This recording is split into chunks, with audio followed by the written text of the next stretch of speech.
Hey team, and welcome. I'm your host, Carrie, creator of Mother Life, your destination for all things real talk and parenting. This is the IRL group chat, where we talk about the wild balancing act of pursuing careers and passions while also doing our best to show up for our kids. Join me every week as I sit down with some badass parents in my closet and we talk about their careers, kids, and relationships and all of the weird shit that comes up when you're trying to balance the seemingly impossible.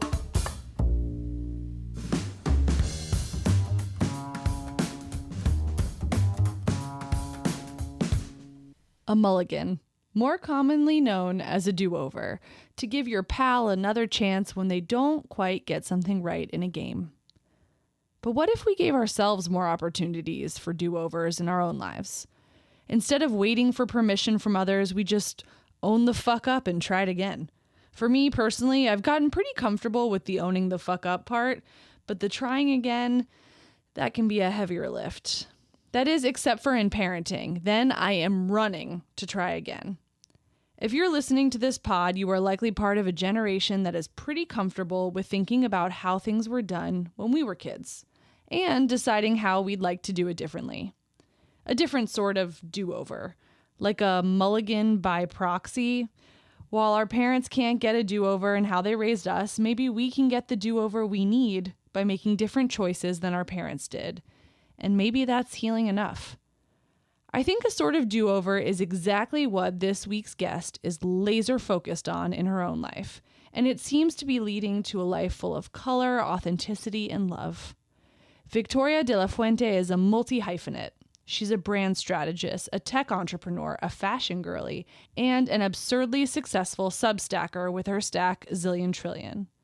The through line for Victoria through all of this is she knows who she is. She won't be defined by anyone else's metrics, and god damn it, she's getting her do-over. Jump on board or get the hell out of the way, people. Enjoy. Welcome to the closet. Thank you for having me. Do you always go by Victoria? No.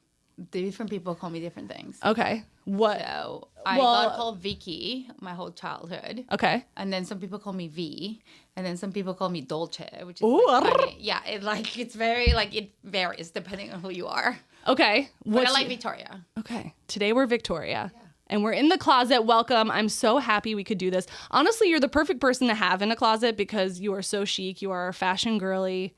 This is perfect. Being in a closet. It makes me happy. And it makes me happy that you have a big closet like this. This is, yeah. Feels like home. Yeah. Feels like home. It's definitely not the sleek mid-century modern of my dreams that you live in, but it does have its perks. So we have a lot to cover today because you have lived multiple lives. I have. In so many ways. And we have recently had a request from listeners to talk to more people who have grown up either not with American parents or not in the U.S. Okay. And so you kind of did both of those because I know you moved here. How old were you when you moved? I moved here for college, so. Okay, great. Yeah, I lived in Peru my life. Existence. Yeah. So this is perfect because I think right now, and I know that one of the things that I really like about your sort of voice out in the world is you don't fuck around. You just say what you think. And I think we're in a moment in American parenting specifically where we're really complicating things. We're really stressing ourselves out. Way too much. And when you don't have a point of reference outside, sometimes it's hard to realize that's happening to you. Yeah. So we can kind of use some of your own upbringing, which I know is a little cuckoo in some respects. And very much cuckoo. In its own right. Yeah. To kind of counterbalance and talk about it. So, our Peruvian queen, you grew up. Born and raised in Lima, Peru. Amazing. Yeah. Went to German school all my life. Random. My parents thought if I learned how to speak German, I can learn how to speak anything. I mean, not wrong. Not wrong. Yeah, English was very easy after that. Yeah. So I was there until I was 19. I did one semester of college in Peru because I wanted to be a lawyer. Okay.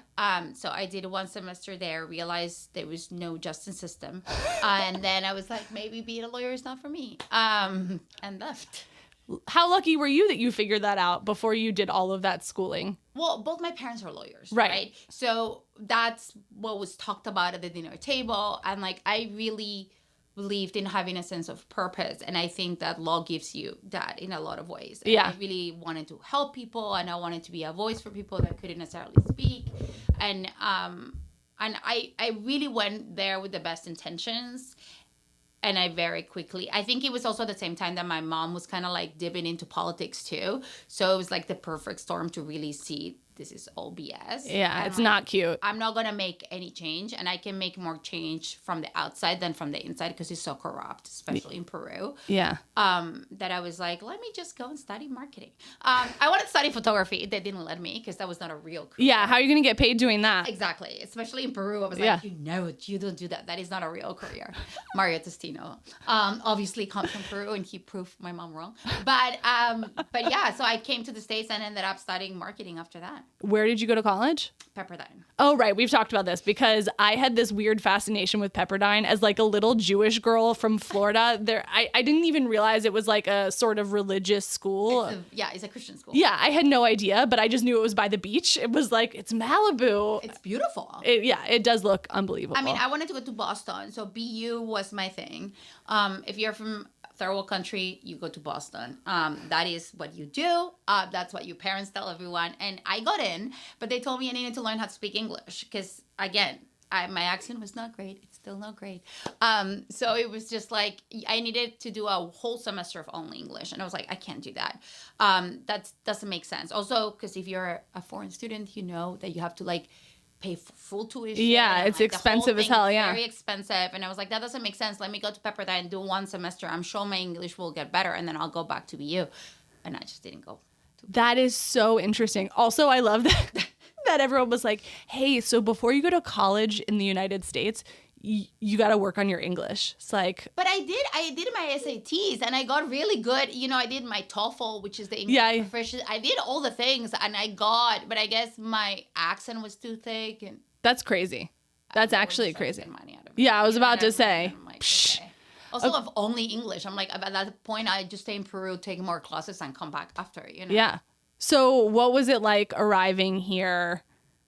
After, like, had you spent a lot of time in the U.S. previously? Not like that. It was very weird because everyone in California smiles so much and they're so fake nice to you. So I literally land in like Pepperdine and it's like this beautiful campus. And everyone's like, sup, bro? Everything is clean. Everyone looks blonde and tan and like perfect. Everyone is, hi, how are you doing? No.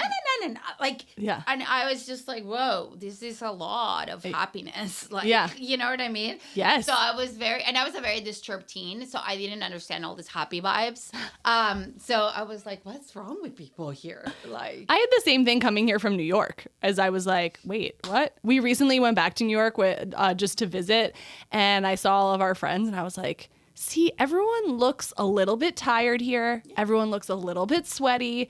Everybody looks like they've been working their asses off. And here it's like in the middle of the day, if you go to lunch, myself included, by the way, I am now one of these people where it's like, shouldn't you guys be at work? Like, what's everyone doing? We're all just having smoothies. Mm-hmm. But I'm into it, so it's totally fine. But okay, so growing up, you have two parents that are lawyers. You have a sister? I have a sister, yeah, younger sister. Younger sister. How many years apart are you? 6 years. And are you like a stereotypical older sister? Yes, very much so. I'm also the parent of the family. Say more. Well, my husband didn't believe me until he saw it, and my mom basically told him, but I'm basically the mom of everyone. I think my dad, up to some extent, was a grown-up. Yeah. My mom never was. I never will be. And my mom babied my sister so much. So then I was always kind of like the default parent. Yeah. But then at some point it got to be like, I'm getting the responsibility, but I'm not getting the authority. Yes. So I need to remove myself from the situation because it just became too much for me to mentally have that toll without being able to actually do anything about it. That's impressive that you were able to figure that out, though. A lot of therapy. Yeah.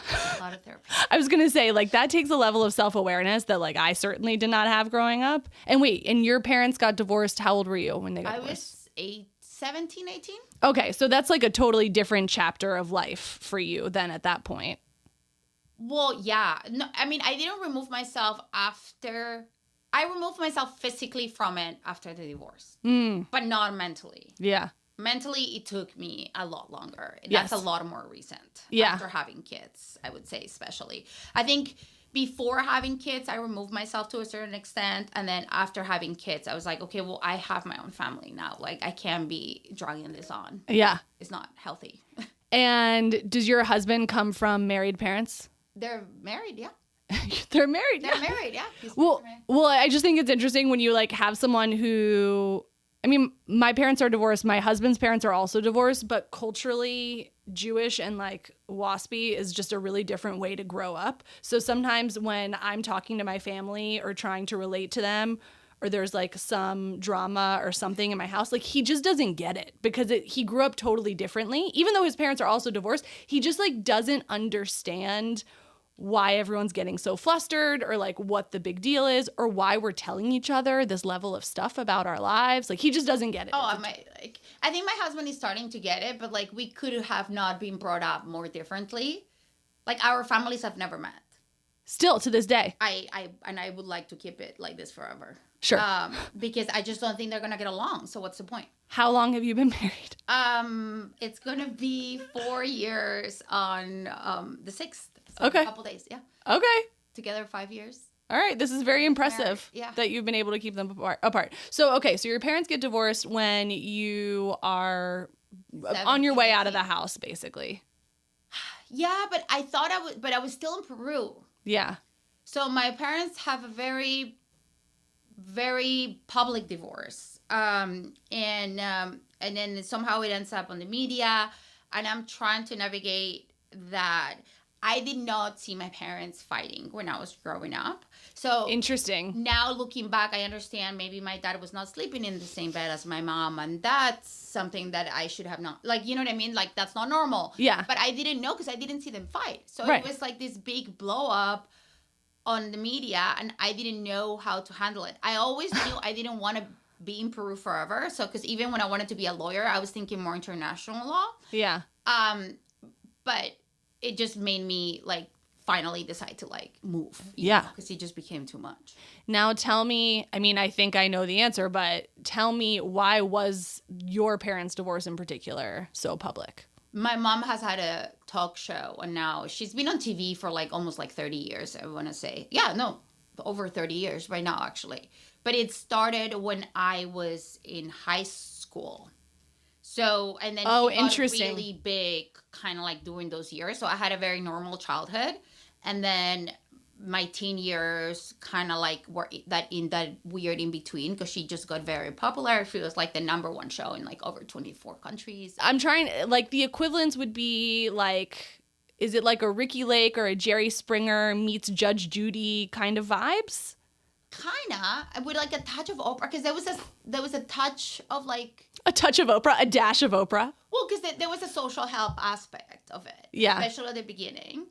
There was a lot of it when it was in Peru, and then she did a lot in Mexico too. But she had a full organization in Peru, like dedicated to like helping the people that came on the show. Yeah, which is amazing. Which was great because my mom is a lawyer, so she again like kind of figured out that she couldn't help as much being in the inside as she could being on the outside. And the show was a really good way to like drive a lot of help to a lot of people that never got it, you know? And she kind of, part of her sort of calling card and notoriety was like telling it like it is and like kind of cutting the bullshit. Well, my mom became famous at a time, she was 40, which you might have, you know, as well been dead in South America, like, you know, at that time, right? It was like the early 90s, like she was old, she was a lawyer, she wasn't hot, like she was just a lawyer. And yeah. like she ended up being thrown on TV and she had a show called The Women Have the Word where she was interviewing like powerful women and like in business and different things. Very like feminist. Very feminist. She was very feminist, always, like she still is. And ended up being a talk show, and then it kind of like things just kind of started stumbling, you know, and she just became a massive hit. What was that like for you? Because you're in your high school years at this point. going to school. Was it weird? Was everyone like, oh, I saw your mom on TV, or oh, that's cool? I will bring some of my friends, like when Shakira came, like I will bring them. There was this duo called Servando and Florentino, and they were like Venezuelan, and everyone was obsessed with them, you know? And like I will bring my friends to the show and stuff like that. I think I always had such a strong self-identity that I never really got a mix. I was also older. So I was like, my sister was a lot younger. So I think for her, it was very different. And I always wanted to like keep my own persona separate from that whole thing. That's why a lot of people that even know me don't really even know that. Realize. I mean, but again, that takes a strong sense of self to be like, I've got my own thing going on like right now. So Mom, can you go be famous over there? Because I'm kind of trying to do my own thing right now.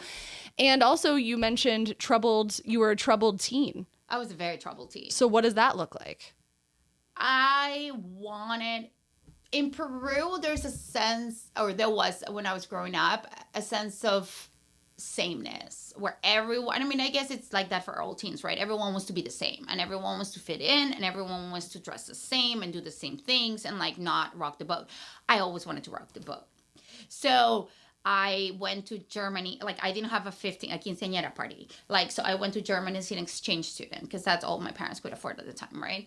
And then I came back and I had like short, like burgundy hair and my nose pierced and my belly button pierced and like streaks of like colors that I would do with like, you know, I just was dying to be different. I totally get that. And that was just, didn't want to be like everyone else around me. That was like my worst like fear. And then I would read. I was obsessed with reading. I still am, but like I would only read women at some point in my life that killed themselves. So Sylvia Plath.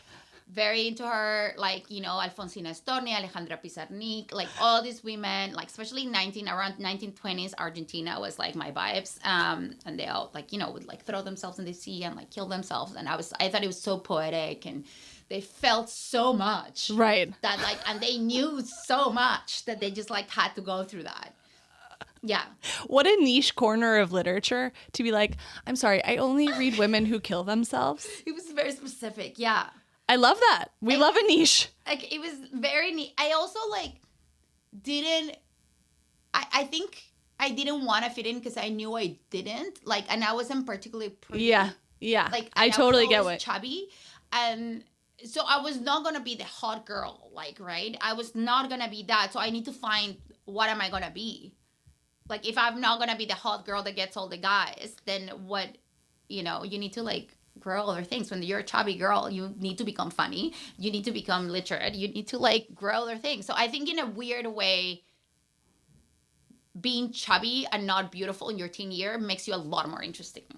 Amen. I totally get that. Now, throughout, you kind of have this family business is law. Maybe I'll do that. You come to the U.S., you decide you're going to do marketing. But before that, you've mentioned that, you know, you were kind of the parent of the house. I was until very recently. Until how old's your oldest? My oldest is almost 4. Until about 4 years ago. It was a little bit before that. But it's just, I think it was a trial and error to like kind of like see what the boundaries are. Like, I think right now I'm just like kind of like completely cut off because I haven't found a way to do it lightly. Yeah. I have the type of family where it's they kind of suck you in, just, you know, and it's exciting and it's a lot of things, but like I don't have that energy right now to like give. You know? That's the whole thing with boundaries, and anybody who's been in therapy, I'm sure we all talk about this, especially like our parents' age, like really bristles against boundaries, right? Because if somebody's setting a boundary, they're telling you to stay over there, and nobody likes being told to stay over there. And so it's like the natural function of saying, I'm setting up some boundaries makes everybody else uncomfortable. Well, especially a Latin, like a Peruvian Italian mom. Like, you know what I mean? What do you mean? There's not such a thing. Right. Culturally, there's just not a thing. What is this boundary? What is this thing that you're making up because you live in America now, right? Right, exactly. And you're going to therapy and you're blaming your parents for everything. And I don't think that's what it is. I just think that we are lucky that we are a generation that really challenges things and we question everything and Yeah. we look for help, right? Yeah. Our parents' generation is not that. No. Honestly, in many ways, they're a broken generation because they pretend they're all self-sufficient, which they're not, and then they end up dumping that on you, and because you are looking for self, you're supposed to be weak. Like, it's a very weird concept. Yes, it is. My mom is a literal psychologist, and so the rational part of her will understand if I'm like, hey, new boundary, we're doing a boundary thing here. The rational professional part of her totally understands what's happening. Yeah. But she also still doesn't fucking like it. And I mean, you don't have to like it, but at least respect it. Yes, she does begrudgingly, but respect it. Yeah, but it's like you can feel the underneath the skin, the squirming and discomfort. Now, how in this whole context, I like to ask people how were you parented? It sounds like you weren't. So were you guys all having dinner together every night? I was. Let's start with the basics. I had, and it's very weird because I still don't understand how this happens, but I had very different parents, right? I had very different parents when I was young. Yeah. Up to my sister arrived. Then I think my mom battled depression, but I was young, so I don't really remember. She really tried. And she would take me everywhere. And my mom has lived many, many lives. So when she was a teacher, she was a teacher, she was not a teacher, she was a professor in college, and I would be underneath her a desk while she was teaching and stuff. So she would always bring me along. And I was always kind of part of that conversation, and I really like that. She would take me everywhere. Yeah. And she also had me at 30, which was again very late for ancient. Yeah. Exactly. So she was just she really wanted me, right? So I think that first part of my childhood, I was very cared for, and my parents were always there. And I think that was, it's kind of the roots of why I am the way I am, because I do think I have that really good foundation because of them. And then things changed. So that's so interesting. I mean, my husband and I talk about a lot, the importance of those first 5-6 years developmentally and whatever. And it's why our entire generation is losing their minds over trying to be such good, conscientious parents. Because we all know on some level how important these early years are. Yeah. Keeping cortisol levels low in our kids, just making sure that they feel loved and safe and all this stuff. And we're all stressing ourselves out to make sure that our kids really do feel that and know that we're there for them in a society that has now built to make that really hard to do. Yeah. And those early years, it's just really interesting to hear you say those really early years actually were what they were supposed to be for me. And I feel really good. Yeah. And probably the first 12 years were great. And then what was it that changed, and how did it change? Well, my mom became famous. And oh, you mean just that? Yeah. So, and that started bringing a lot of issues in my parents' relationship. My dad was her number one fan, and somewhere there's folders of my mom with every clipping of everything sweet. she was ever into. You know what I mean? But they wanted very different things. Yeah. Right? My mom was super ambitious. She wanted to make a lot of money. She wanted to be famous. She wanted all these things. And my dad was just very content in going to Miami once a year and not living a lavish life and not having all that stuff. And my dad is a man and my mom's a woman. And in Peru, there's also a lot of, it's a very macho community. So people were saying a lot of things to my dad, I'm sure. And that I think it was emasculating to him in many ways, that my mom was becoming so successful and he wasn't. And I think it was kind of in a weird way, kind of seeing them separate. And obviously my mom became famous, which means that she's spending less time with us. Sure. Right. And she's trying to fix things with money. And then around that time, obviously she started flying and doing all these things. And then she they decide they're gonna get a divorce. And my mom started dating someone else. And I find out on TV that she was dating someone else, right? So I literally someone called me and told me to watch a show. She's like, are you watching this? And I'm like, watching what? And it was some sort of a gossip show, TMC or whatever. And then I find that out alongside with everyone else. And it was not, we grew up middle class, but my mom's side of the family had money. And for Peruvian standards, I was like well off. Right? So I was in whatever that 1% was. So you don't, I mean, it sounds awful, but like you don't date beneath that. That guy didn't even know how to read and write. Like we don't, that's not what we date. Like that's, that was so outside of. Was he hot? Like what was the driving factor? I guess he was very young, and for her standards, he was a good looking guy. Like the whole thing was very poorly managed, to say the least. And she has a documentary about herself that just came out. And she has a documentary about herself that just came out on like VIX, which is like a Univision network. And I was watching it weirdly with like my husband on like Saturday, which was very triggering because there's like a lot of like videos and stuff like that. And I was just like, it was just so poorly managed because I cannot imagine, like if my husband and I, God forbid, divorce, I cannot imagine not having a warm up period like before, like when I start dating someone, to bring them to my kids and slowly bring them to my kids and like having a game plan. Like, you know what I mean? And like bringing them into the conversation as opposed to like throwing that on them to like such a degree, you know, and at the same time throwing so much money at them, right? Yeah. So to make myself feel better.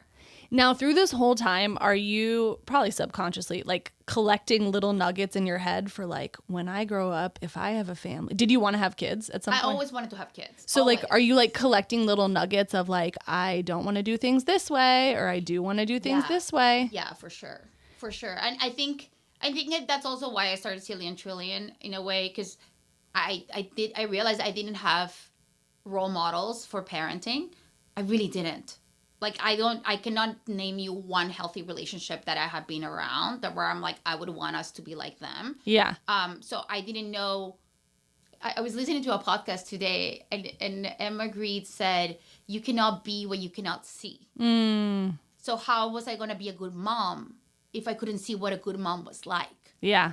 And sure, I had TV shows, but those are not. But that's not realistic either. Yeah. And I didn't know. Right. So it was this weird quest of like trying to like figure out what makes a good mom. Yeah. Like, you know what I mean? Like, and talking to my friends and seeing what they're doing that is working, what is not working. Successful people, how are they able to like balance things around, and like how does it all work? Because I didn't have that. Right. Like, and I don't see a lot of people with that in my family that I can mimic. Yeah. So I was like, okay, I need to like figure out, especially now because I have 2 sons, which is super weird to me. Yeah.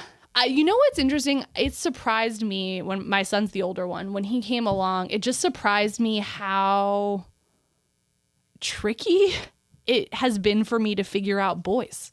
It's such a weird. Like it really caught me off guard. Yeah. But I guess I had never thought about it before. Like there's just impulses and instincts and stuff that he has. And I'm not saying all boys have them, but like there are some stereotypes that, at least in my case, seem to be true. Yeah. That I just like really have a hard time wrapping my head around, where my husband's like, oh yeah, like it's super annoying, but of course he's doing that. It's very foreign to me. I always thought I was going to have 2 daughters. Because that's what you saw. That's what I saw. And I also went to an all-girls school. Like the women in my family tended to be the ones with the power, like my grandma, like my mom. Like I have no idea what I'm doing with boys. I don't know why God keeps giving me boys. Like I love them, but like it's just such a weird foreign concept to me. They do have really good hair though. They have great hair. But it's like a very foreign concept. So I started reading, because my husband kept talking about like why men are falling behind and the problem with men in America, and I just thought he was bullshitting me, and I was like, come on, like another, like, you know, you're privileged white boy. Yeah, woe is me. And he was like, how was I privileged? Because my husband grew up poor, like, you know what I mean? Like realistically, he started working at 12 making websites. He taught himself how to code. And I was like, what do you mean? Like, you're making it up. Like, you know, I thought he was making it up. And I read Boy Mom, which I don't love the name. It is an amazing book by Ruth Whipman. I don't want to categorize myself as a boy mom. I still believe I'm going to have a girl. But third time is the charm. But she really explains a lot of like things, and it really made me see my boys in a very different way. And I think in many ways, having boys is healing my relationship with men. Because I'm sure a lot of men are cheating, right? My mom was cheated on, and my dad cheated on my mom at some point too. Like, I don't know men that don't cheat. And my husband is like, I am sick and tired of you just waiting for me to cheat. Like, That's gotta be tough to bring that into a relationship. Yeah. Like, but I have all this baggage of like all these things that I have seen growing up, and like men are always cheating. Like, so I don't know a good man. And then I met my husband and I was like, oh my God, he's such a good guy. Let me just marry him real quick. Let me just real quick. Like, you know what I mean? A year later we were married. That's what I'm telling you. Like, it was quick. And then I end up having a boy, and I'm like, how can I raise good men? And it is such a big responsibility, like, to raise good, kind humans. Like, I mean, men and women. But yes. I think that a lot of men are, how can you say that? Like, malnourished for, like, love. Deficient, like, yeah. Deficient in love, and kindness. Yeah. Because the society is not treating them that way. Yeah. And everything, and I don't know if you've seen this with your boy, but like, if my boy was watching boy shows, he is super aggressive. He starts wanting to kill things and punch things and like fight and fight. And where's that coming from? The shows that he's watching. Yeah. And if he's watching My Little Pony or like whatever, like, Gabby's Dollhouse. Gabby's Dollhouse. Shout out. Yeah. Yeah, I mean, Daniel Tiger, like, obsessed. God bless Daniel Tiger. God bless Miss Rachel. But, like, unless he's watching things that are more like that. Pew pew. Like. Yeah. Otherwise, it just becomes, like, really toxic. And, like, he really becomes aggressive. And it's very scary to me to see a 3-year-old, beautiful little child, like, being so aggressive. It freaks me out. Totally. We have a lot of those discussions. I was reading something recently about, like, some crazy statistic, like, by the age of 8, some crazy percentage of kids will have seen porn. That's insane. Insane, right?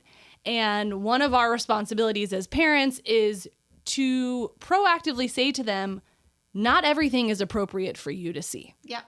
I'm not saying, like, we love screen time in this house. We need screen time. We don't do tablets, but we do plenty of TV and movies. It's important for him to hear me say, that is not age appropriate for you. Because if I don't set that precedent now, then how am I going to have the conversation? Because at some point I will have a conversation that it isn't appropriate for him to be seeing those things. Yeah. And if somebody shows him something like that, he needs to tell me. Yeah. So it's just such a heavy responsibility because it sets the foundation for the next thing and the next thing. And that's why we're all driving ourselves fucking insane. Because yes, parenting is harder now than it was for our parents' generation because there are more things that we are contending with that they did not have to contend with. Yeah, because end of story. We're also living in many layers at the same time. It's not like before, like if you were being bullied, you came back from school and it stopped because you were home. Now there's social media, so it continues. Like, that's such a good point. We're like living in these alternate realities of like these pockets of like, stuff. And I think, I think worldwide is scary. I think America in particular is even scarier. Oh, for sure. Because you have the gun factor to add to things. And, how can you expect a kid to be respectful or afraid of guns when they're playing video games where they're killing kids or things all the time, right? Like, it's a child. How do they know the difference? They really don't. They don't. Right? Yeah. And it's a very scary thing in America. It freaks me out. Yeah. It really freaks me out. No, totally. So before we get to Zillion Trillion, because you have this insanely successful Substack, like I think we're up to almost 200, over 200, we're around 200,000 subscribers on Substack, which is really hard to pull off right now. And I started a long time ago. You started like three and a half years ago. Yeah. Yeah. Which in Substack world is ancient history. Yeah.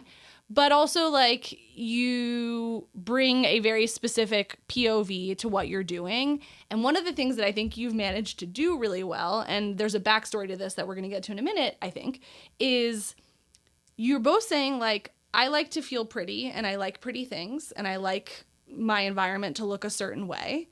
And also, I care about these things that often societally we think are at odds. Like, I want to be this mushy mom who's there for my kids. Mm-hmm. Sometimes you don't see those things coexisting together. Which is very weird. Right? So, because sometimes there's like a guilt or awkwardness of being like, I want my space to look nice.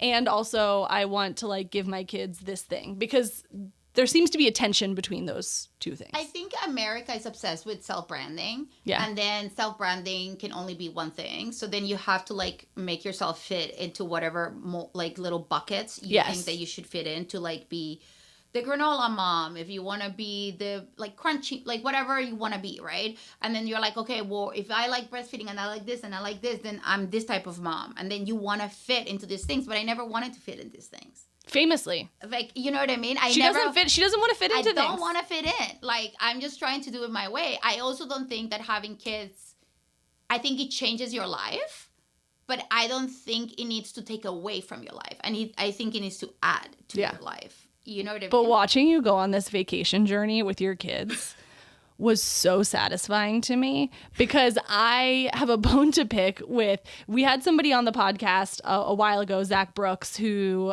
is the general manager for Smorgasborg. I don't know if you've ever been there. Yeah.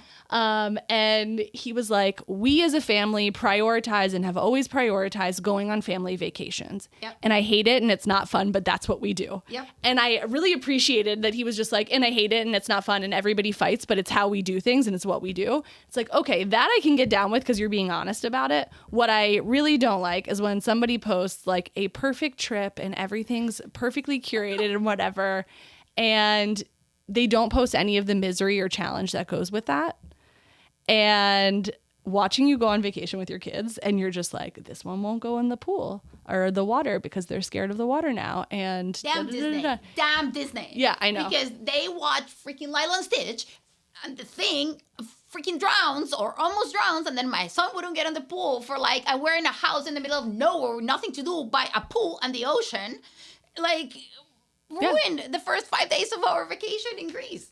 Lilo and Stitch, this is all your fault. I mean, this but is no better. But I really appreciated that honesty, because sometimes I'm like, guys, please. I mean, I think it's hard, and I think, listen, I love traveling. It's a really big part of my identity, and I'm not willing to sacrifice that for anyone. Yeah. And I do think that is the best thing that you can give your children ever. Like, I would rather travel. Do you, though? Because, okay, so I've been to, like, whatever, 60, 70 countries, traveled extensively in my life, and I did not travel a lot growing up. Me neither, until later. But my son can tell you what New York is. My son can tell you about Notre Dame. But my son can tell you about, like... But, like, do you think they need it now, in the sense that I was a super smart kid and I could have told you about that stuff without going? I think... When I think about just, like, the trade-offs of all of it and how I turned out... So my husband, the corollary, traveled extensively as a kid. Mm-hmm. Very privileged upbringing, went all over the world. And now as an adult, I'm not saying this is going to be your kids, but now as an adult, he's just, like, not very... He doesn't... The innate sense of wonder is kind of, like... He's kind of over it. Like, he likes traveling, he likes seeing new stuff, but he's not, like... Like, when I go to a new place to this very day, I'm, like... I am awed. I'm so excited to be there. I want to go to the grocery store. Yeah. Like, I want to do these little things and see what life is like in a way that I'm like, maybe that's just me.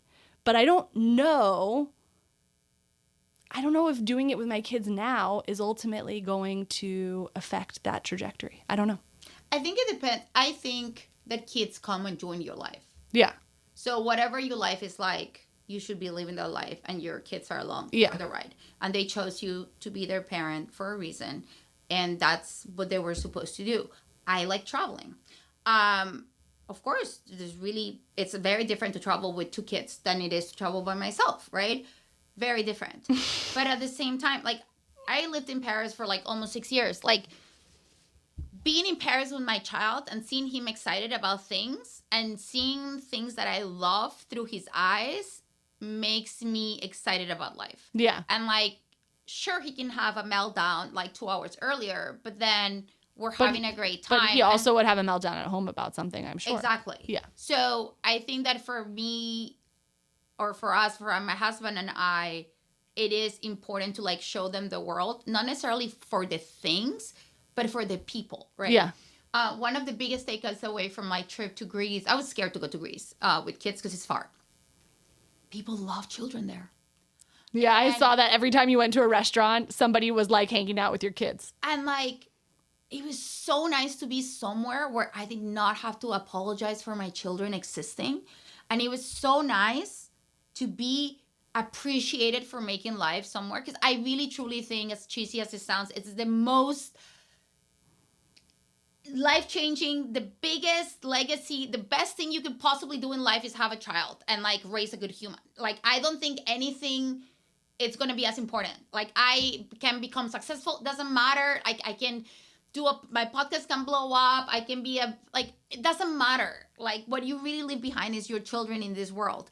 And it is so weird to me that we live in a society in America where you have to be constantly apologizing for your kids. And it drives me insane. Yeah. It drives me insane. Like, these kids are gonna be the ones growing up, like, to like be doctors and teachers and like make a change in the world. Like, why are you treating them like they shouldn't be there? Yeah. No one is more deserving to be in here than the kids. And we were all kids, and everyone is just expecting them to be quiet in a corner, or like for parents to only go to Disney cruises while they're like young. Like, what? Like, why? Yeah. Like, why? Like, if you go to Japan, the way that the kids are like treated is like wonderful. They're all like independent, and everyone is like taking care of the kids, and they really see kids as like beacons of society, because they are. Because if you raise kind kids, those are going to be kind adults that are going to want to make a difference in the world. If you raise kids that like are made to feel that they shouldn't be there, they're going to go and like shoot other kids and like do whatever like crazy shit is happening here. Yeah. You know what is interesting? So I don't know if you're familiar with this book, Bringing Up Bebe. Yeah. So I loved this book when book. I was pregnant. Great book. The one thing about that book, though, that I think actually misses an important piece that you're talking about is, and for those of you who haven't read it, it's about an American who's living in France and is raising her kids there. And so she's kind of anthropologically looking at the difference between raising kids in France and in the US. The part that I think is missing from that book, which you just mentioned, is this thing about society accepting kids. You didn't say society in France or Greece is accepting well-behaved kids. You're saying society is accepting kids, right? So what that book made me feel, I read it when I was pregnant, made me feel once I had kids is like, I can't bring my kids somewhere unless they're going to be well-behaved. Mm-hmm. Because she doesn't talk about her kids melting down that much. Yeah. She talks about... Also, France is different than Greece. Right, sure. France is not as accepting of kids. Sure. Okay, so let's go to the Mediterranean. Let's focus on the Mediterranean. Yeah. A little messier, a little louder. We appreciate like that. Italy, like, you know, Spain to some extent. Depending on Greece, where, like... But this idea that, like, what you're saying is these places are accepting children in all of their forms. Whereas when I read that book, I was just like, well, I can't do these things that she's talking about doing in the book because, like, I can't guarantee that my kid's going to be well behaved when we go. Whereas apparently little French kids are perfectly behaved all of the time. They're not. But if you bring your kids often enough to situations where they're around grown-ups, they're going to learn to behave a certain way. And if you keep them at home, they're going to behave like animals whenever you take them out. Feral animals. Because they think it's their world. Yeah. But if you teach them that they are coming into your world, and listen, I go to their birthday parties. I go to all the stuff. Do I want to be there? No. Is that fun? No. Do I want to be friends with the moms? Most likely, no. But I'm there. Yeah. So if I want to go to dinner and I want to have a nice dinner, then you have to come with me and compromise. I tell him, like, my son is 3.5, so now he has opinions. And I tell him all the time, I was like, if you want me to do things that you want to do, then you need to also do things that I want to do. And I think that no other time is that more apparent than on a trip. Because if you want me to go to a park and play with you at the park, then you also have to come to the museum. Because I want to go to the museum just like you want to go to the park. And we're all in this family have a choice and a voice, and we need to do what everyone wants to do when we're on vacation.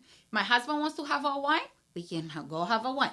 My child wants to go to like Jardin de l'Acclimatation because that's his game, great. The baby doesn't really have that much of a voice, but when he does, like, we'll also do things that he wants to do. You know what I mean? He's like happy to be here, everybody. Like, he's just happy. I mean, it's a beautiful age, man. A year and a half. Like, they're just happy to exist. Yeah. They don't have happy to be here. Looking at them is funny. What a great time. Child also, like, you know what I mean? They know what they're born into, so it's a very different along vibe. for the ride. Okay, wait. So how do we get to this massive success of Zillion Trillion? So you have this career in marketing before. Not at all. So I never worked in marketing. Or not marketing, which is but the like funniest thing. What is it? What do we I call worked in fashion. Yeah, but it So- was like a very specific corner of fashion. So tell me what you were doing. Well, I did everything. So I always knew I wanted to work in fashion all my life. Like, it was my dream. But I'm from Peru. So that's not a thing, right? There's no fashion in Peru. Like, we manufacture for other people. So I believe in working your way up. I think now I would have a very different take on how I would do things compared to how I did things. But I interned everywhere, worked for free. I worked in PR for very long. I did Bismarck Communications until they made me clean a bathroom, and then I quit. And then I did so I did PR. I did styling. And I figured out all the things that I didn't want to be, right? I even tried at some point to like be a designer. I took a course and I was like, I don't have anything unique to propose. So I'm not a designer, bye. So ended up moving to Paris, did my grad school there in global communications. Because my parents will always pay for education. So that's how I managed to travel extensively too. So, and that's a real career, right? I'm not going to study fashion. I'm going to study global communications. And then of course I end up getting a job in fashion at a buying office where I was basically helping buyers figure out where the new cool stuff was. And this is like pre-Instagram being what it is. So I will be researching all the new cool brands and like bringing them at the forefront, and then creative like initiatives for people to want to come to like the different luxury department stores. And then I started doing trend forecasting. So because I was going to all the shows and doing all the things, I could kind of like tell what was going to come up like later on. Because it's a fun muscle. Yeah. And I was doing it for a while. I moved back to New York, and then I was always single though, right? So I'm living this life that I always wanted to live, that is very glamorous. Going to all the parties, wearing the designer clothes, doing all the things that I always dreamt of doing, but I didn't have the family part. And like the dating part, it was always messy for me. And I moved back to New York, even harder to date. I mean, I don't know where it's easy, but like even harder than Paris for sure. And I'm consulting on my own. And then at some point in COVID, I decided to like move back to LA to like try it out. And this is your first time living here since Pepperdine. Since Pepperdine. Yeah. I always kind of had it on the back of my mind. I was like, well, eventually like it's a nice place to live. But all my friends were married. All my friends were like in a different. Yeah. And I'm always very jealous of people that can be friends for people for a very long period of time. I have a very hard time because I think I have so many lives where I change so much, and I'm just not compatible with a lot of people. I have this problem. So I feel like I've grown this way and you kind of haven't. So I just don't know kind of how to be your friend. Like I can be polite, but like we're not going to be as close anymore, if that makes sense. So I have been reckoning with this a lot lately. This challenge, because like I've also lived a lot of lives and had a lot of careers and lived a lot of places. And the one thing I will say that I have found comfort in is some of my friends that I have like reconnected with or gone back to who have known me since I was in, let's say, high school or even middle school in some cases. Like there are some things about me that they understand and are so, but not every, that no one else does. And they're so, and this is a few people, Erin, I know you're listening to this, one of my best friends since we were in 5th grade, that she just like gets me and is so fucking happy for me. Yeah. That's the thing though, is like, I think it's okay to change over time and grow away from people in terms of interest and whatever, if both people continue to be happy and supporting the other person in their growth. You have to agree. That's the thing, is like, just because you're friends doesn't mean that you have to agree with each other's like choices. Right. But make different choices because also like you happy. But also like just continuing to ride for your friends and support them. So like one of my friends who lives here, Michelle, we've been friends since freshman year of college. We couldn't be more different as human beings, our professional interests, whatever. But like still a couple of times a month, we will sit on one of our couches and eat popcorn. She's not married. She doesn't have kids. Like she's in a totally different stage of life. We will just sit on each other's couches and eat popcorn and just be in the same space with each other. Yeah. And I'm trying to like go back to that a little bit more, which I think has been a little bit healing, because for a long time I was like, people don't understand me anymore. And it's like, actually, in some ways, they understand me better than maybe. So I many haven't people. been to Peru. I have a very weird relationship with Peru because of a lot of things that happened there. So I don't really go there much. So I've always kind of... That makes it harder too. That's how I feel, but I'm from Tampa in Florida and I very rarely go there. A lot of things have happened that like it gives me anxiety to even like think of going there. Like I'm sure I'll go and like I just kind of have to heal a lot of things, I guess. You sometimes identify as a stay-at-home mom.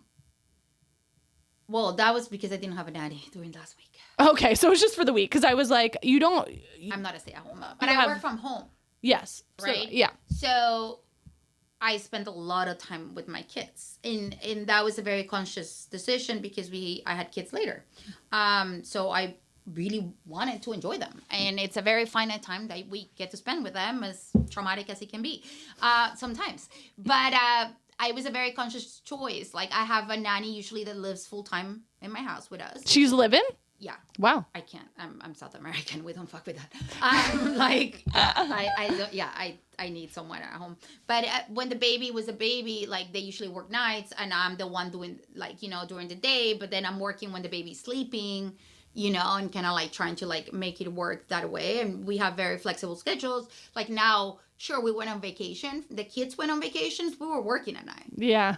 Like we have a startup. We could not work. Like, we have, like, consulting businesses. We can not work. Now, tell me about the meeting of your husband, who you locked down basically immediately after meeting him. Yeah. So how did you guys meet? We met on Hinge. Hinge has the highest success rate on the podcast thus far. Yep. Okay, so you met on Hinge. I like to say two things. I was single, for anyone that is listening to this, and they happen to be single listening to a mom podcast. But, like, here's the thing. I was single for a very long time. And I had to do a lot of work on myself to like be able to meet my husband. And it was COVID. I had just read Breaking the Habit of Being Yourself by Joe Dispenza. I started doing the meditations. I have a healer here who is incredible, Peter. And I started doing work with Peter a year before to really get to the place where I needed to be before meeting my husband. And that involved cutting a lot of things before I needed to meet him. And in a very weird way, I was still very dependent on my family. COVID happened. I had to move to Mexico because I was in London when it happened. I was back in America. I didn't know where to go. I ended up with my mom. And I was still like, I always worked, but I was still taking money from my mom. And I don't think people realize how much of a toll that takes on you. Because everything has a price. And when you take money from people, that involves a lot of things that you have to deal with. And I was so attached to the clothes and the traveling and the luxuries that I couldn't see how much that was weighing me down. Because that's all people want to see on Instagram is like the luxury of stuff. But like there's a lot of things that you need to put up with in order to have that. And in my case, at least that's what it was. And I lost everything during COVID. I lost my dad. I lost my business because I was consulting, and I'm the first one to go when you're consulting for stores. And yeah, of we course. don't know what's going to happen. And I was stuck with my mom. And it really made me kind of like figure out my life. I had a little bit of money left. I had a $5,000 a month apartment in New York. I need to still pay for, which makes no sense because I wasn't even allowed back in the country, but I still had to pay rent. And I was trying to like do gigs and here and there through like Zooms. And I was like, you know what? I moved to LA literally with less than $5,000. Like literally I had a month and a half rent to pay and hoping. And I moved here knowing that I was going to meet my husband. I was like, I am going to meet my husband because everything else is shit. And I am a Virgo. So I literally came in and I had 2 weeks of dates lined up. I started dating when I was in Mexico, full on, pretending that I was in LA. I put all my dating apps to like here. I talked to like a dating service that I was here. I was like, I am going to put in the work. This is a numbers game. It's a numbers game. And I'm going to meet him this year. And I think it happens to a lot of women. Like we get very caught up in this idea of like being strong and successful because you don't want to get hurt. That you start portraying an idea of yourself that it's not you. Right? So my healer was like, listen, no one is getting to see you. Also, you were born for LA. You just identified as a Virgo. You're telling me about what your healer told me. You've done some meditation to prepare for this moment in your life. made to be in LA. I mean, I guess. Like, I mean, there's a side of me that definitely sounds very LA right now. I also like smoothies from everyone. But There you go. You know, but I think you need to be in the right mindset and the right energy in order to attract the energy that you say that you want. And I wasn't that person for a very long time because I was valuing different things, like, right? So even if I would have met my husband, I would have not dated him 10 years ago. And I don't think he would have dated me either. Like, you know, I literally once broke up with a guy because he didn't go to Asia. I was like, oh my God, what kind of guy didn't go to Asia? He's like 5, like, ew. So like, it was so shallow. So like, niche. I love it. I was just focusing on things that didn't freaking matter. Yeah. Like, you know what I mean? It was all BS. So what were his green flags? I met him and he like picked me up. I mean, it's COVID. Also, I didn't even have a driver's license until recently. But like, he picked me up. He brought flowers and chocolate, and I was like, "What is wrong with you?" Yeah, psycho. Like, are you trying to kill me? Of course. It's the only natural conclusion. Why else would you bring me flowers and chocolate on our first date, you crazy person? You don't even know me. And he was like, "Are you always this big of an asshole?" And and I was like, "Okay." And like, because my healer had told me I needed to be softer and show myself. Like, I think it was one of those things where, like, I didn't have a choice but to be myself because I was so broken because of everything had just happened. I literally met him a week and a half into being here. I met him the day I got the keys to my apartment here. Wow. Which randomly ended up being 5 blocks away from him. Wow. Which, if you live in LA, it's a rare thing. That's a big deal. In New York. That's a real cha-ching. Right? Yeah. Like an apartment that I slept in probably twice when we got into fights. But sure. Like, I still had that apartment 5 blocks away. And when we went there, I was vulnerable and he was vulnerable. And we ended up crying on our first date. And he said my dad had just passed away. And he said that he was with someone previously that her dad had passed away and how he was there for her. And I was like, who was there for you? Because no one was there for me when my dad died, right? I even got into a fight with my mom. I literally had to like go to my friend's house. I went to his funeral via Zoom. It was like such a weird, horrible thing. And like, I didn't think I had a support from like necessarily a lot of support from people or like someone really that close. And like to see that he was there for someone else to that extent, he had like basically like moved to Brazil, like, you know, spent a lot of time there and all these things to like really be there for her. I was like, he's a good man. Yeah, he's like, a good guy. He's a good man. Like, he has good intentions. And, you know, I think for men, it's also timing, right? He was engaged before, so he was ready to get married. Yeah. Ready to have kids. Like, you know, and, you know, I think I was also kind of a psycho. We met in August. In December, I went to the doctor, and the doctor told me, listen, I don't think you're going to be able to have kids. It's going to be really hard for you. So I literally come back from the doctor because he was with me in Mexico before we were going to a party. I was like, if you don't want to have kids with me, don't waste my fucking time because I need to go find someone that does because I want to have kids. That is my number one thing. So that was so soft of you. Very soft. So soft. Very soft. But I showed myself. But you showed yourself. I mean, there's parts of me that are not soft. And then, you know, February, I was like, okay, this makes no sense. We're paying 2 rents. We should live in together. And of course, I have a spreadsheet with like, you know, different options. I don't know what our budget is, but I'm giving that if you're putting this much and I'm putting this much, this is the kind of the house we can get. And we got pregnant one try with my son, the first one. And, you know, and then I was like, well, do you want me to move away or are we going to get married? And he was like, what? I was like, well, my visa is expiring. Yeah. So you kind of need to marry me now. I mean, yeah, I like to make it. I don't know how to make it more romantic, but I was like, I think you need to marry me. And then I designed my ring and we did. Let me see. Are you wearing it? I am. Oh, that is one of my best friends like did it. Now she's one of my best friends, but we were both pregnant with boys at the time, and our friend Amir put us in touch. It was like, okay, I know you're a diamond dealer.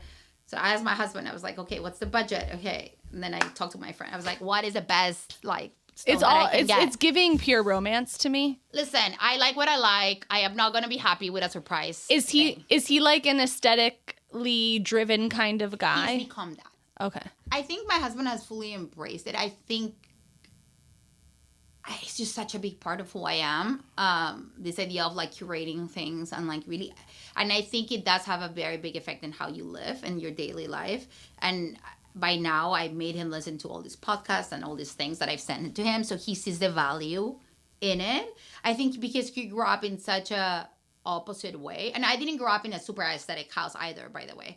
I don't think my parents like care that much, but I always cared, and I love a story about the little tchotchke that you go somewhere, and like I think it brings so much to my life, and I think it brings a lot to my kids' lives.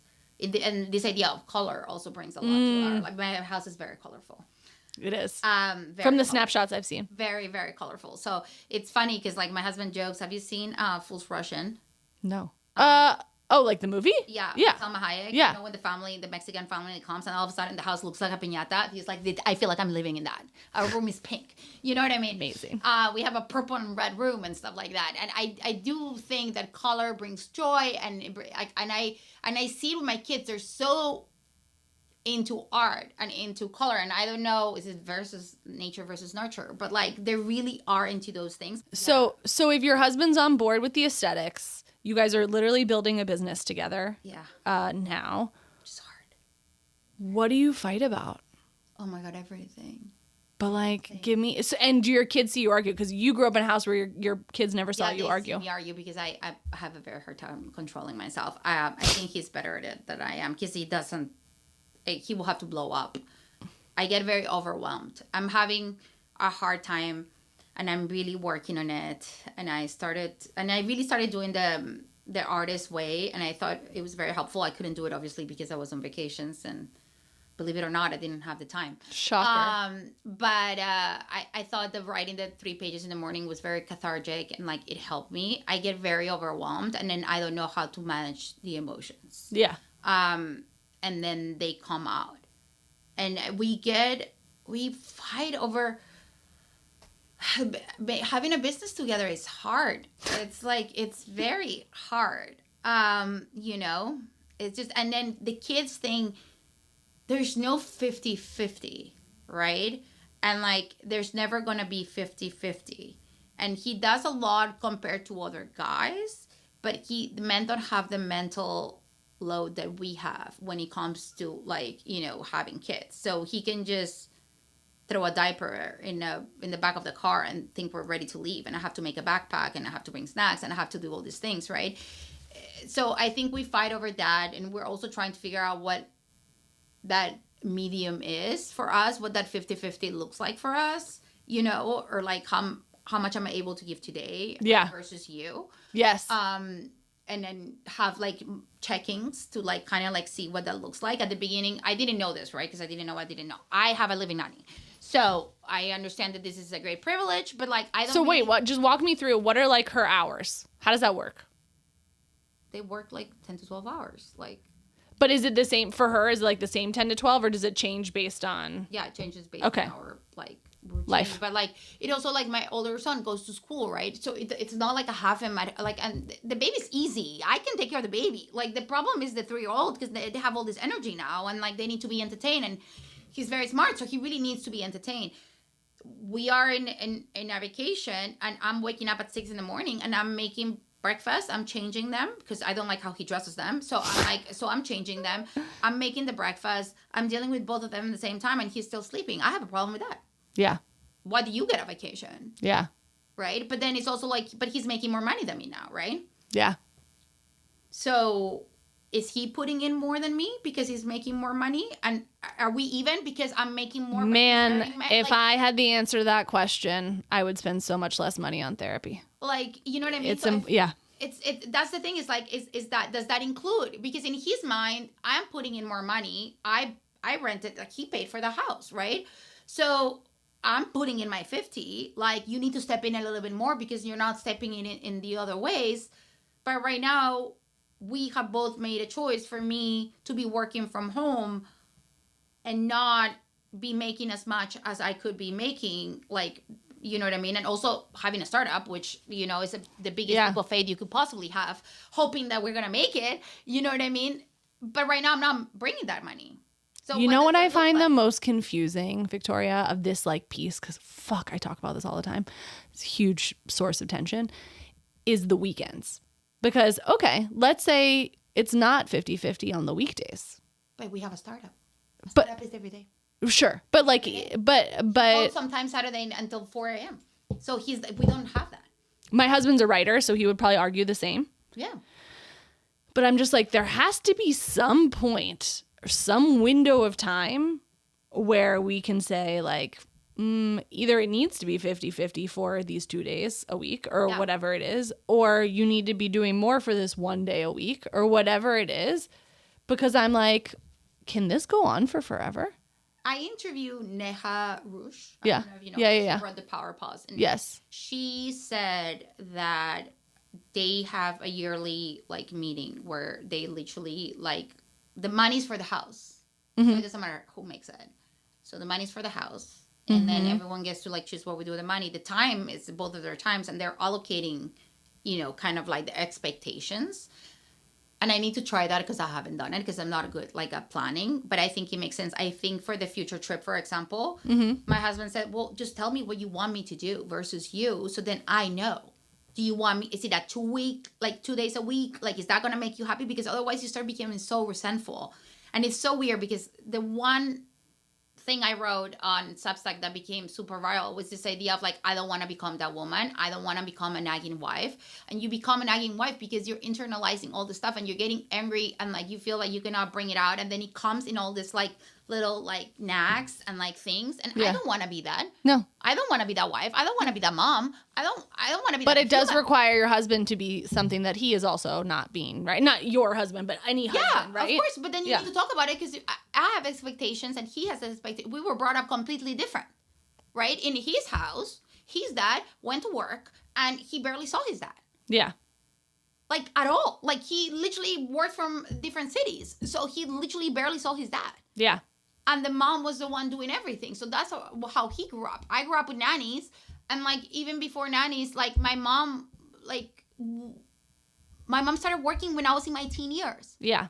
Well, I talk about this all the time, this difference between, or the dissonance between in the archetypal heteronormative relationship where we are a generation that many of us were raised by feminist women who were constantly told it's 50-50. It needs to be 50-50. You can do anything. Yeah.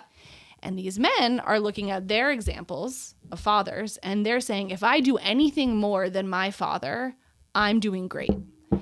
The problem or challenge, tension there is that these men, let's say they do 20% more than their father and their father was doing 10%. Yeah. That gets you to 30%. Yeah. The woman's still expecting 50%. I think we're wrong to expect 50%. But that's what we were told. Yeah, we were lied to. Right, but that's the challenge. That's we were lied to. Because our parents were projecting on us a hope for a future rather than a reality. But it doesn't exist. No, it doesn't. It's like balance. Like how are you balancing your life? You're not. Yeah. It's a mess. Yeah. Like, you know what I mean? Right now you're not balancing being with your child because your child is downstairs. She's not here. Yeah. Right? Like so totally. There's a give and take. So balance is bullshit. Yeah. 50-50 is fucking bullshit. Like, if that's the one clip I use from this, it's gonna be great. I agree. It's bullshit. Yeah. They lie to us. We're lying to ourselves by like fighting for this goal that is just completely unachievable. Yeah. Because guess what? If your podcast takes off or my podcast takes off and we're doing we're making all this money, we're not going to be spending time with our kids during the time. Right? Yeah. So there's always a give and take. There's always a cost to things. When I was traveling and wearing all these clothes, I didn't have the family life I wanted. Right now, I'm not traveling and I'm buying luxury clothes on Depop. Like, it's not the same thing. Like, there's always a cost and you're always kind of like working and trying to like balance it out. I think when my husband and I do well is that we're both very hungry for parenting that we didn't have. So we're constantly looking for answers and trying things. Do they always work? No. Do we fight? A lot. But we're trying. Yeah. And like, I think we talk about this a lot because we don't have very present grandparents for our kids. And I had an incredible relationship with my grandma, Victoria. Like, she was the love of my life. Good name. And like, good name. Great name. And I had a great relationship with my great grandma. That was my mom's. I literally used to go twice a week and spend time with her, like full days with her.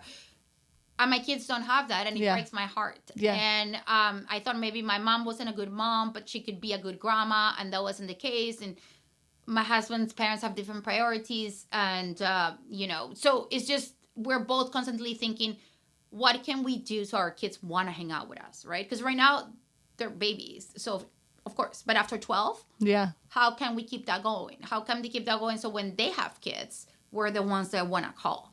And, and when they get in trouble, we're the ones that want to call. And how can it, and I'm very traumatized about this because so far I have 2 sons and I don't want to be the grandma on the dad side. No one wants to be the grandma on the dad side. Yeah. It sucks. No one hangs out with her. No one is close to the grandma. Unless someone died or someone is really terrible. But it's not the given, right? Yes.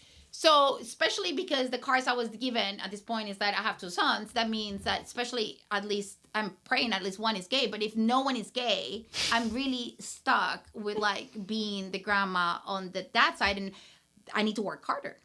That's what it means. I need to work harder and have better jewelry. So my daughters-in-law want to hang out with me and come wear my dresses and my jewelry. So funny. How am I going to make it so they want to come to me? And I get to be the one that gets to raise my grandkids. You know what? I think the sheer fact that you're thinking about this now means that you're already setting yourself up to be in a good place. And because you didn't have the examples that you had some examples that you loved and some examples that you didn't love so much in that department, you know what the good shit looks like from your grandmother. Yeah. And that I think transcends. I mean, I would, if my in-laws lived closer and were the super hands-on, get on the ground types, but love you, have a great time. What a dream. Have a great time with grandma and grandpa. I have a friend. What a dream. Her mom, Eugenia, her mom is an icon. She literally rents herself an apartment when someone gives birth. She has 3 kids, nearby. So she's there, but she's not in your face, but she's available. And for 3 to 6 months, so she can just be there in case you need her. And and she will make her food and freeze it so she would have it. And I was I don't think I'm going to be making food and freeze it because I don't even know how to cook. But listen, I'll send you food and I'll pay for it. You know what I mean?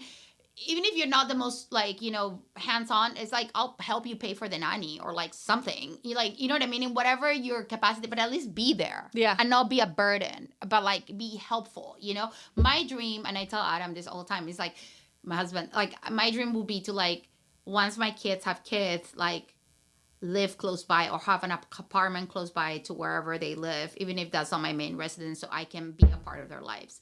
And then I can take them for holidays and vacation, because the parents also need that. Right? Everyone needs, and it's great for the kids to spend time with their grandparents. So good. What a dream, what a privilege. I know. And I think our generation also took that for granted. But now, because we see it, because our parents, a lot of the generation of our parents are not good grandparents. It's a real thing because they're so freaking selfish. We really see what a privilege it was to have the grandparents that we did have, and we want that for our kids because it's nostalgic. It's amazing that you get to learn. My husband had a great grandpa, and he taught him how to build things. And they would just be making things every weekend. And how amazing that he became a engineer and he was building things in a different way later on because of his grandpa. Well, ultimately, I think it is one of the biggest gifts we can actually give our kids is that we don't need to be everything for them. We need to figure out how to build the community and the family for them so that they're getting what they need from a bunch of people that we really respect and love. But that's also a relationship. Yeah. You're never going to be, and I think that was my issue a lot with dating. I wanted one person to be everything. Yeah. And listen, my husband and I do a lot together, more than a lot of people. And a lot. I really enjoy spending time with my husband. Gross. I know. We're best friends. But I also I don't know. I find it weird if you don't really want to hang out with your husband at all, then why did you marry him? But for us, it's still kind of new. So I don't know if that has anything to do with it. But the reality is, he cannot be everything. He's not going to be, he tells me, I'm not your gay buddy. You cannot talk to me. I don't care about the gossip or the whatever. Gossip or Real Housewives or whatever. You know what I mean? And I'm you're right. It's true. You're right. Don't talk to me about sports. I really don't care. You know what I mean? Yeah. No, totally. I'm so interested to see, as you kind of develop through the stages and the chapters, how you bring your distinctly Victoria approach to parenting these boys, and maybe one day a girl, who knows? I know. I literally just made an appointment today to like see if I'm going for the girl. It's like because I have to. If I do it, I need to do it. How old are you? I'm gonna be 43. So if I Great. do it, it needs to happen now. And I don't know. It's like a weird struggle. Like I don't know. I mean, I also don't know if that's what I'm gonna get. I mean, you know, it's a lot of things. So stay tuned. Let's see if I get my girl or not. And if I don't get the girl as my daughter, maybe I get her as a grandkid. You know, I really think having kids, it's such a healing experience, and not in like the kumbaya way, because it's not easy, but it heals so many of your wounds. And because I have so much trauma from my upbringing, I really want to be that mom to a girl, because I feel like I see. I would cure myself in a weird way. Like, you know what I mean? Like, I want to see my husband dancing with her at her wedding. Yeah. Like, you know? So I didn't get that. Also, like, I want to be that mom that is there for the grandkids. Like, I want to be that. I really think that you will. But you know what? You could get a daughter who says, Mom, I'm not getting married. And so... And I can get a daughter that doesn't like my dresses. And I can, you know what I mean? I think it's just a fantasy. And it doesn't matter what you get in life. I think you still kind of have to mourn the idea of what you thought you wanted. Yes. Right? And yes. My husband is not... I don't think my husband is... I am what my husband thought he wanted when, like, he was looking at his wife, and, like, vice versa. But we're exactly what we needed, right? I love my sons with all my heart, and they're teaching me way more because I have no... Total like, tabula I have rasa. no idea. Like, so I'm really just figuring it out with them. I don't have any preconceived notions of what it is like to be a boy. So I'm just going with whatever they're telling me they need, which is a lot more intuitive, and maybe that's better. Maybe that's exactly what they need, right? But, like, we don't get to choose. And as a Virgo and a control freak, that has been the biggest lesson about becoming a man. You don't get a choice. You get what you get. And you don't get upset. And you make the best out of it. And you do the best with whatever that is. And maybe I don't have a third kid, and maybe she's not a girl. And maybe I don't become a millionaire. And maybe my startup fails. Great. I'll do another one. Like, maybe you know what I mean? We are going to fail. And I think our generation got so caught up in this idea of not failing because our parents instilled that on us that we're so afraid of failing. That's one thing. We're going to die and we're going to fail. Done. Period. Well, Victoria, we're going to end on that. You're going to die and you're going to fail. Well, I'm so excited for people to tune into your conversations, your writing. I love that you're maybe bringing back a little bit more of the fashion into the fold in terms of, like, I saw your most recent post on, like, fashion for kids and, like, bringing the inspiration into the kids. I loved my children are, like, fully dressed in hand-me-downs. Definitely the second one. Oh, my second one for sure is. Yeah. Everybody needs that friend who's going to just say what they think, filter free. And you're that friend for a lot of people. So I hope people who are just being introduced to you today get to spend some more time with you. And this was so much fun. Cheerful. No, this was so much fun. I loved it. Thank you for sharing your life with us. Thank you for being here in the closet. Thank you. I know. Team, I need your help. If you love it here, please like and leave a review on your favorite podcast platform. Subscribe to the Substack for full access to this episode's show notes and join the discussion. And of course, follow me on Instagram at Mutha, MUTHA.life for a daily look at all things Mutha. Thanks for listening. Be sure to tune in next week for another Chat in the Closet. This podcast was produced by Mutha Life, music by Ronan Landa. See you next time.